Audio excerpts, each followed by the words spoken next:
नमस्कार. निरामय औषधांशिवाय आरोग्य या विशेष कार्यक्रमामध्ये मी सुप्रिया तुम्हा सर्वांचं मनःपूर्वक स्वागत करते. खरं तर बालपणापासून आपल्याला अनेक आजार होत असतात आणि या आजारांवर आपण अविरतपणे गोळ्या घेत जातो. गोळ्या, औषधं अशा बऱ्याच गोष्टी. पण या सगळ्यांचे परिणाम तुमच्या शरीरावर, तुमच्या मनावर कसे होत आहेत याचा तुम्ही कधी विचार केलाय का? याच सगळ्यावर आपण आज चर्चा करणार आहोत स्वयंपूर्ण उपचाराचे प्रणेते योगेश चांदोरकर आणि अमृता चांदोरकर यांच्यासोबत. सर आणि मॅडम, तुम्हा दोघांचं कार्यक्रमात खूप खूप स्वागत. सर, मी पहिला प्रश्न तुम्हाला विचारते. पंचतत्व आले म्हणजे दोष येतातच का? मुळातच कसं आहे, हा विचार थोडा गडबड आहे. पंचतत्व येत नाहीतच, पंचतत्व आहेतच. बरोबर. दोष येतात कधी, जेव्हा त्यांचा असमतोल होतो. जे जर व्यवस्थित समतोलात असतील तर तुम्ही निरोगीच राहणार आहात. पण तिथे दोष निर्माण झाला तर तिथे तुम्हाला दोष, रोग म्हणून तो दोष दिसणार आहे शरीरामध्ये. सो पंचतत्व येत नाहीत, पंचतत्व आहेतच. कोणतीही गोष्ट घ्या, निसर्गातली तुम्ही कोणतीही गोष्ट घ्या, ती या पंचतत्वापासूनच बनलेली आहे. पंचतत्वाशिवाय हा निसर्ग असूच शकत नाही असं आपलं पुरातन शास्त्र म्हणतं. बरोबर. मॅम, तुमच्याकडे येते मी. मला असं विचारायचंय, मानसिकता आणि आजार हे दोन्ही ज्या गोष्टी आहेत या हातात हात घालून चालतात का? अगदी निश्चितपणे. म्हणजे शरीर आणि मन ही एका नाण्याच्या दोन बाजू आहेत या. त्याच्यामुळे तुमच्या शरीरावरती तुमचं मन अवलंबून आहे आणि तुमच्या मनावरती तुमचं शरीर अवलंबून आहे. आणि जसं आता तुम्ही मगाशी म्हणालात की पंचतत्व आली म्हणजे आजार आले का, तर पंचतत्व म्हणजे आपलं अस्तित्व आहे. बरोबर. हा, आणि मग ह्या अस्तित्वामध्ये जे चांगलं आहे आणि जे वाईट आहे ते सगळं त्या पंचतत्वांवर अवलंबून आहे. तुमच्या क्वालिटीज म्हणजे पण तुमची पंचतत्वच आहेत आणि तुमचे दोष म्हणजे पण तुमची पंचतत्व आहेत. मग दोष जाऊन त्यातला जर क्वालिटीमध्ये आणायचं असेल, आपल्याला परिवर्तित करायचं असेल, तर ती पंचतत्व संतुलित व्हायला हवी. मग इथे मला असं विचारायला आवडेल की मॅनिफेस्ट करणं जे असतं किंवा आपण एखादी गोष्ट आपल्याला हवी आहे, मग ती कुठून तरी त्या पंचतत्वांमधून, त्या महाभूतांकडून ती खेचून आणणं, तर हे अशा पद्धतीचे आजार पण लोक मॅनिफेस्ट करतात का? की आता म्हणजे ती भीती असते की मला हे होणारे, मग ते होतं, तर हे खरं आहे का? अगदी खरं आहे. तुमचा प्रत्येक विचार आहे ना, हा काहीतरी वाइब्स क्रिएट करतोय. प्रत्येक विचार, मग तो चांगला असू दे किंवा वाईट असू दे. एक लक्षात घ्या, निसर्गाला किंवा नियतीला चांगलं वाईट कळत नाही. हा, तुम्ही जसं निर्माण करता तशी एनर्जी तुमच्यावर परिणाम करते. मग बऱ्याचदा लोक म्हणतात की आपण कसं वाईट मागू, आम्ही तर काही आजार मागितला नाही ना. एखादा मोठा आजार घेऊन कोणी रुग्ण आलं तर तो म्हणतो की आम्ही तर नाही मागितलं ना, आम्ही तर काम चांगलंच मागतो ना. कारण मागणी म्हणजे काय वाटतं माहितीये का, की मी परमेश्वराकडे गेलोय, मी मंदिरात गेलोय किंवा मी माझ्या देवघरात आहे आणि मी देवाला म्हणतो की मला अमुक अमुक दे. हा, मला चांगले मार्क मिळू दे, मला चांगली नोकरी मिळू दे, मला पैसा मिळू दे, मला चांगला वर किंवा वधू मिळू दे. हे मिळू दे असं जेव्हा म्हणतो तेव्हा ती मागणी. बरोबर. असं सगळ्यांना वाटतं, पण तसं नाहीये. तुम्ही जो विचार करताय ना, ती प्रत्येक गोष्ट तुमची मागणी आहे. म्हणजे तुम्हाला ऑलरेडी परीस दिलेला आहे, तुमच्याकडे आहे तो मनरूपी परीस तुम्हाला दिलेला आहे. हा, आता तुम्ही तो कशाला लावायचा आणि कशाचं सोनं करायचं ते तुम्हाला ठरवायचंय. हा, जसं ती गोष्ट आपण ऐकली होती की त्या राजाकडे तो परीस होता आणि मग काय झालं की चुकून त्यांनी त्याच्या मुलालाच तोच सोन्याचा झाला आणि मग ते दुःखाचं कारण बनलं. त्याच्याकडे अशी शक्ती आली होती की तो जिथे हात लावेल ते सगळं सोनं होईल. आणि तेव्हा त्याला काय वाटत होतं की अरे वा, की मला काहीतरी जगातलं असं काही मिळालं की वासरे वास. हा, पण जेवणाला हात लावला तर त्याचं सोनं झालं. हा, ज्या वस्तूला हात लावतो त्याचं सोनं होतंय आणि त्याने त्याच्या मुलाला जवळ घेतलं, त्याला हात लावला, त्याचं सोनं झालं आणि ते दुःखाचं कारण बनलं. तसं तुमचं मन हा परीस आहे तुमच्याकडे. तुम्ही सगळ्याचं सोनं करा, तुम्ही करा ना चांगले विचार. तुम्ही जो विचार करता तो फलद्रूप होतो. मग तुम्ही म्हणा की अरे बापरे, उद्या मला माझ्या आयुष्यात असे प्रॉब्लेम आले तर परमेश्वर तुम्हाला तथास्तु म्हणतोय. आणि तुम्ही म्हणा की उद्या माझी खूप प्रगती होऊ दे, तरी तो तुम्हाला तथास्तुच म्हणतोय. तर तुमचा प्रत्येक विचार हा कुठेतरी काही वाइब्स क्रिएट करतोय आणि त्याच वाइब्स तुमच्या ऑरामध्ये साठतात. पण मग हे जे अननोईंगली विचार आपल्या मनामध्ये येत राहतात की काहीतरी, म्हणजे एखादी चांगली गोष्ट होतीये पण त्याच्या सोबतच काहीतरी वाईट होईल बाबा, ही एक भीती असते आणि हे विचार आपसुकच येतात, म्हणजे आपण करायला जात नाही. मग अशा विचारांचं काय करायचं? मुळातच ना, इथे थोडंसं समजून घेतलं पाहिजे. जेव्हा मी लहान आहे, मी शाळेत जातोय, अभ्यास करतोय किंवा नाही करत आहे, खेळतो सारखा, तर माझे पालक काय म्हणतात, बाळा अभ्यास करा नाहीतर नापास होशील. मी सायकल शिकायला लागलो, शिकलो, चालवायला लागलो. नीट चालवा, दडपडशील. गाडी चालवतोय, नीट चालवा, ऍक्सिडेंट होईल. हा जो पुढचा पार्ट आहे ना, हा जन्मापासून माझ्यावरती होणारा नकारात्मकतेचा संस्कार आहे. बरोबर. आता जे तुम्ही भीती म्हणलात, ही भीती माझी तेव्हापासून जन्माला आली. जेव्हा मी अगदी 2 वर्षाचा आहे, मी चालायला शिकतोय, तर मी 2 पावलं चालतो आणि पडतो दपकन. पहिल्यांदा जेव्हा मी पडतो तेव्हा मला रडायला येतं, कारण ती आयुष्यात घडलेली पहिली घटना आहे. नवीनच काहीतरी घडलंय, मी घाबरलो. पण मी परत काही दिवसांनी चालायला सुरुवात करतो. आता 2च्या ऐवजी 4 पावलं चालतो आणि पडतो. मग कमी रडतो. मग 8 पावलं चालतो, पडतो. आता मला सवय झाली पडायची, मला काहीच वाटत नाही. मी उठतो आणि परत चालायला लागतो. इथे जर माझ्या पालकांनी मला सांगितलंय किंवा माझ्या मनात हा विचार आला की हे केलं की मी पडतो, तर मी ते कधीच करणार नाही. आपण मोठं झाल्यावर काय करतो, जेव्हा आपण पडतो ना, तेव्हा हे गृहीत धरतो की हे केलं की पडतो.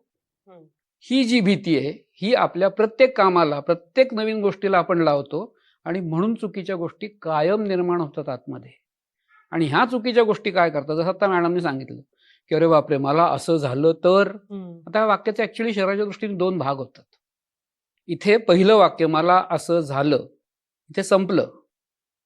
मला असं झालं ही मी शरीराला आज्ञा दिली, त्यांनी ते काम करायला सुरुवात केली. तरचा पुढचा विचार कर, पुढची आज्ञा दे, तोपर्यंत मी हे पूर्ण करतो. त्याच्यामुळे तुम्ही बघा, आता एक बायकांच्या बाबतीत, बायका रोज स्वयंपाक करतात, बरोबर. समजा घरात 4 माणसं आहेत आणि ते स्वयंपाक करतात व्यवस्थित, सगळं छान चाललंय, ओके. उद्या उठून स्वयंपाक करायचं, तिला टेन्शन येईल का? नाही येणार. रोज करते ती, कॉन्फिडन्स आहे तिला. पण हेच आता तिच्याकडे 40 माणसं येणार आणि 40 माणसांचा स्वयंपाक तिने कधीच केलेला नाही.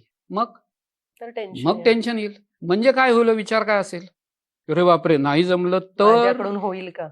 मुळातच जे तुम्ही करताय, ज्याचा तुमच्याकडे अनुभव आहे, तो अनुभव तुमचा कॉन्फिडन्स तयार करतो किंवा तुमच्यात भीती निर्माण करतो. चुकीचा जर कॉन्फिडन्स, चुकीची गोष्ट जर सतत घडत असेल तर ती भीती निर्माण करते आणि मग ही भीती तुमच्या आयुष्याला ग्रासते.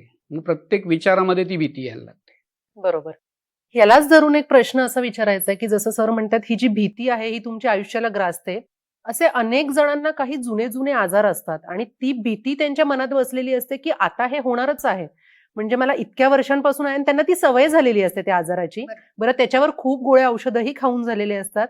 त्या गोळ्या औषधांचा विपरीत परिणाम होत असतो आणि तो कळत नसतो आणि मग ही भीती कुठेतरी त्यांना ती त्रास द्यायला लागते. मग पुन्हा तसंच की निगेटिव्ह विचार किंवा नकारात्मक विचार करणं सुरुवात होते.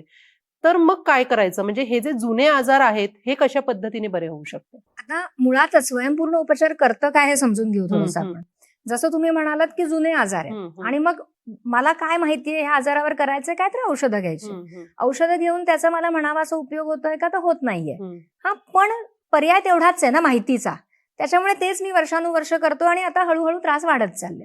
आता या केसमध्ये होतंय काय, तर या केसमध्ये तो जो त्रास म्हणजे पुन्हा त्याला वाईब्सच म्हणू आपण, की कुठलं तरी तत्व अतिरिक्त होतंय. हा, आणि ते त्रासामध्ये तुम्हाला शरीराला जाणवतंय. तर तुमच्या ऑरामध्ये, तुमच्या शरीरामध्ये काही तत्व असंतुलित झाली आहेत. असं धरून चाला की अग्नितत्व वाढतंय आणि त्याच्यामुळे काय होतं, तर शरीरामध्ये पित्त विकार निर्माण झालेले आहेत. आता तुम्ही काहीही करा, तुम्ही काहीही खाऊ नका तरी पित्त वाढतंय.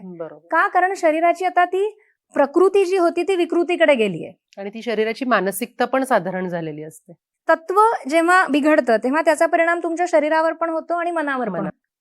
पूर्वी संतुलित विचार करणाऱ्या, बॅलन्स्ड असणाऱ्या व्यक्ती, त्यांचे विचार भरकटायला लागतात, चंचल व्हायला लागतात. का होतंय? कारण वायुतत्व वाढतंय ना. हा, कुठेतरी छान कॉन्फिडंट असणारी व्यक्ती हळवी व्हायला लागते. पटकन काही झालं की ती दुःखी होते, टचकन डोळ्यात पाणी येतं. का होतंय? कारण जलतत्व शरीरातलं अतिरिक्त होतंय. या ज्या गोष्टी आहेत ना, तुमच्या सगळ्या इमोशन्स ह्या देखील त्या तत्वांवर अवलंबून आहेत आणि त्याचबरोबरीने तुमचे सगळे शारीरिक दोष हे देखील त्या तत्वांवर अवलंबून आहेत. मग जेव्हा अशी व्यक्ती स्वयंपूर्ण उपचार घ्यायला येते तेव्हा आपण काय करतोय, तर ती अतिरिक्त झालेली तत्व तिथनं मुक्त करतोय. जर तुमच्या शरीरामध्ये अग्नी अतिरिक्त आहे, तर जेव्हा आम्ही रुग्णाला म्हणतो की आता तुम्ही 10 मिनिटं डोळे मिटून शांत बसा, मग तेव्हा आम्ही काय करतोय, आमचे सगळे उपचारक काय करतायत, तर ते अतिरिक्त झालेलं तत्व ते तिथनं आपण रिलीज करतोय, तिथनं मुक्त करतोय. आणि जसं जसं ते मुक्त व्हायला लागतं तसं तसं त्याचा परिणाम हा त्या रुग्णाला दिसायला लागतो. मग तो आजार कितीही जुना असू दे. जेव्हा आता मॅडम म्हणल्या की आता तुमचा अग्नीचा विकार आहे तुम्हाला, तर त्याला नॉर्मली काय होत असतं, तो जेव्हा टिपेला असतो तेव्हा हातापायची आग व्हायला लागते. जळजळ होत असते, सहन होत नाही. आणि जेव्हा ट्रीटमेंट होते आणि जसं आपण त्याचा अग्निमुक्त करायला लागतो, ती जळजळ त्या वेळेला पासून त्या वेळेला कमी व्हायला लागते आणि पुढच्या तासाभरात त्याचा फरक जाणवतो. आता हे जे काय आहे, जुने आजार असं आपण जेव्हा म्हणतो, त्या जुना आजार का आहे? कारण तो मध्ये बरा नाहीये झाला म्हणून ना. बरोबर, हो. म्हणूनच तो जुना होत चाललाय ना. सुरुवातीला काय होतं, मला काहीतरी होतं, मी नॉर्मल प्रॅक्टिस प्रमाणे डॉक्टरांकडे जातो, ते मला काहीतरी औषध देतात, मी घेतो, मला त्याचा परिणाम नाही मिळत, मी परत डॉक्टरांकडे जातो. असं एक 4-6 महिने वर्ष गेलं, मग मी डॉक्टर बदलतो. मग 2-4 वर्षांनी 10-12 डॉक्टर बदलून झाले तरी मला परिणाम नाही मिळाला, मग मी पॅथी बदलतो, मग मी आयुर्वेद सुरू करतो. पण फक्त ह्या 2-4 वर्षात परिणाम न मिळाल्याचा जो काही संस्कार आहे ना, तो मी सोडत नाही. 5 वर्ष मी औषधं घेतलीत आणि हा आजार माझा बरा झालेला नाहीये. मग काय, मग जाऊन बघू आयुर्वेदाकडे, तो तरी काय करतो बघू. पण हे जेव्हा मी म्हणतोय तेव्हा मी हे बरं होणार नाही याचा कॉन्फिडन्स घेऊन तिथे जातोय. म्हणजे सबकॉन्शियस मध्ये ती गोष्ट तुमच्या आहेच की ते बरं होणारच Correct. नाही. मग मला आयुर्वेद पण परिणाम देत नाही, मग मी होमिओपॅथीकडे जातो, मग ती पण परिणाम देत नाही. त्यामुळे माझा हा विचार दृढ होतो की हे काय बरं व्हायचं नव्हे. म्हणजेच मी माझ्या शरीराला आज्ञा देतो की बाळा हे बरं करू नको. त्यामुळे शरीर त्याच्यावर ऍक्टच नाही करत, काहीच परिणाम. तुम्हाला कोणतेही औषध घ्या, तुम्हाला त्याचा परिणाम मिळतच नाही. आणि म्हणून तो आजार जुना जुना जुना जुना होत जातो. मी जेव्हा डॉक्टर बदलतोय, मी जेव्हा पॅथी बदलतोय, जेव्हा तर माझ्या मनात जो कॉन्फिडन्स असेल की हे माझं बरंच होणार आहे आणि बरंच झालं पाहिजे, का मी पॅथी बदलतोय, का मी डॉक्टर बदलतोय, मला बरं व्हायचंय म्हणून ना. पण हा विचार नाही माझ्याकडे, मी नुसताच डॉक्टर बदलतोय, बरं होणार नाही हे गृहीत धरून बदलतोय. त्याच्यामुळे शरीराला जाणारी आज्ञा ही बरं न होण्याची सतत जाते आणि म्हणून तो आजार जुना होत जातो. मग सर, या पंचतत्वांवर सुद्धा डोक्यातले विचार परिणाम करतात का? निश्चित. मुळातच मी जे काही मागतोय ते अस्तित्वात आणण्यासाठी त्या पद्धतीची तत्व गोळा केली जातात आणि ती इनफ झाली की त्याचं मॅनिफेस्टेशन होतं.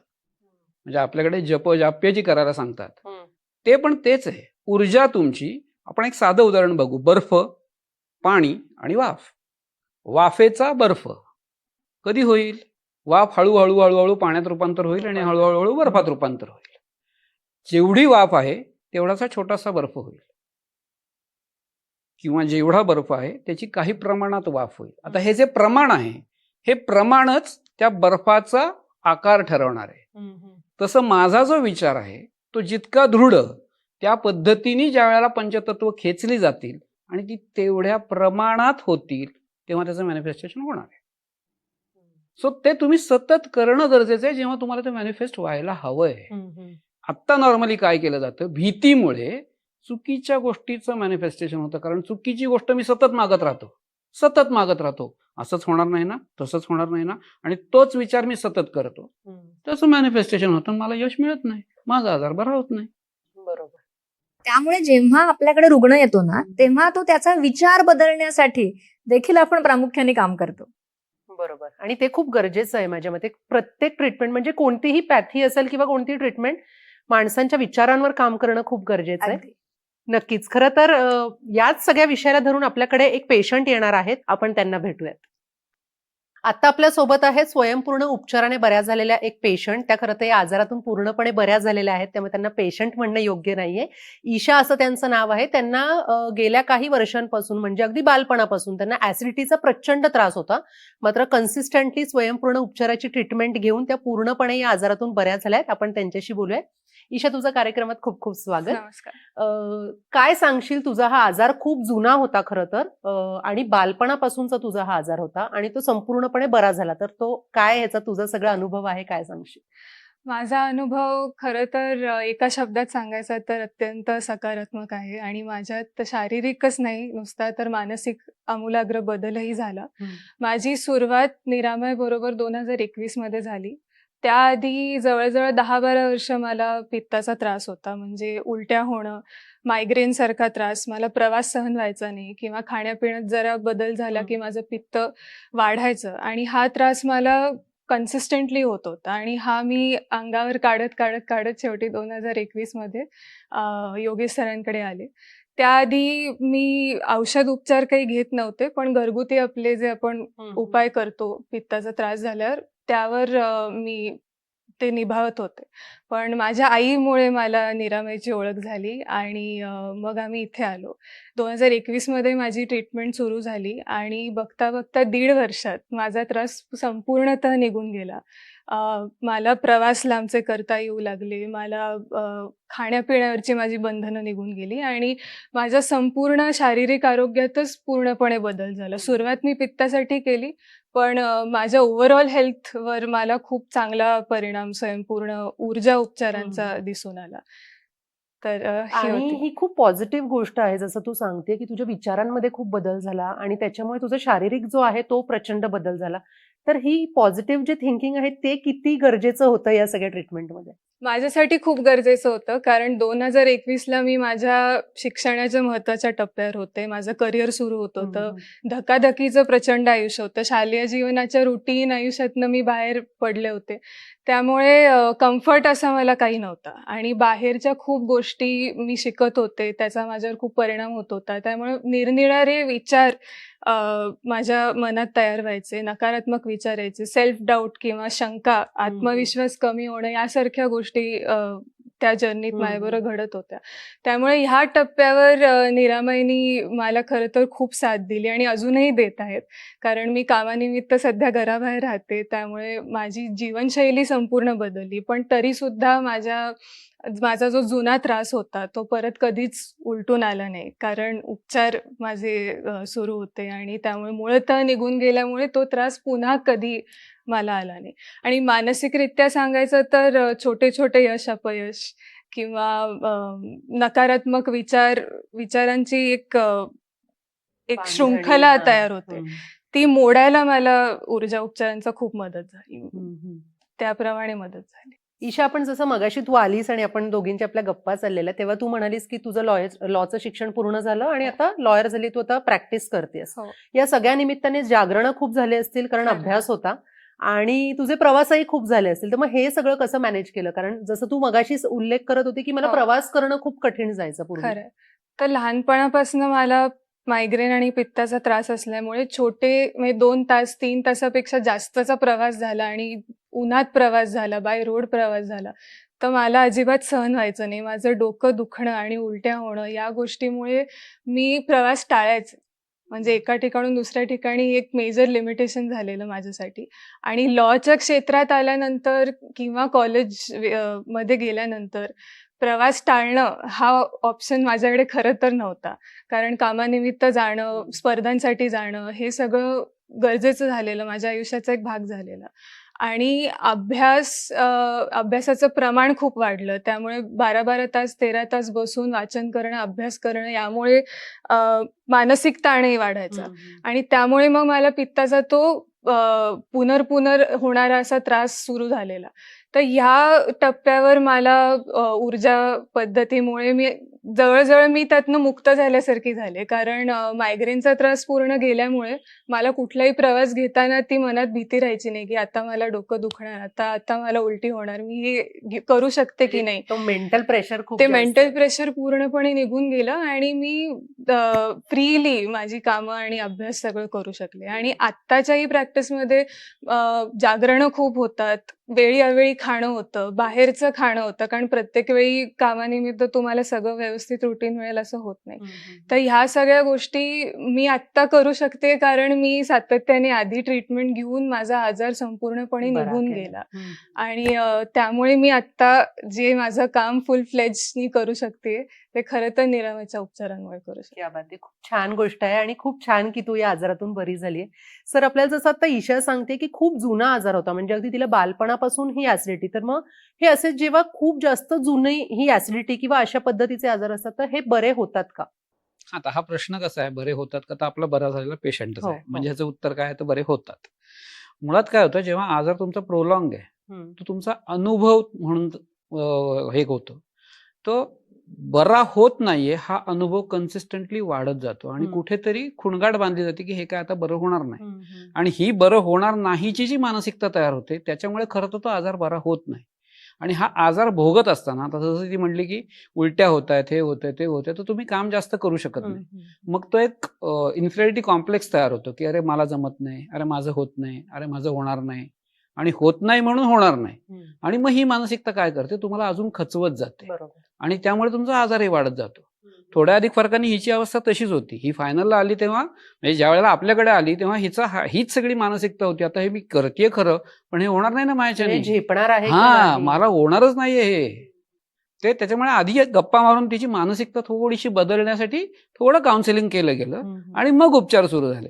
मग जसा तिचा अनुभव बदलत गेला तसा तसा तिचा कॉन्फिडन्स वाढत गेला आणि आज तुम्ही बघताय काय झालंय ते. नक्की सर. आणि ही सकारात्मकता किती महत्वाची असते आपल्या आयुष्यामध्ये हे खूप जास्त कळलंय मला आता ईशाकडून. कारण जसं ती सांगते की ते मेंटल प्रेशर इतकं होतं आणि फक्त विचार बदलल्याने ती ह्याच्यातून सगळ्यातून बाहेर आली आणि सातत्याने ट्रीटमेंट घेऊन ह्याच्यातून बाहेर आलेली आहे. तर ही ट्रीटमेंट घेणं फार गरजेचं आहे.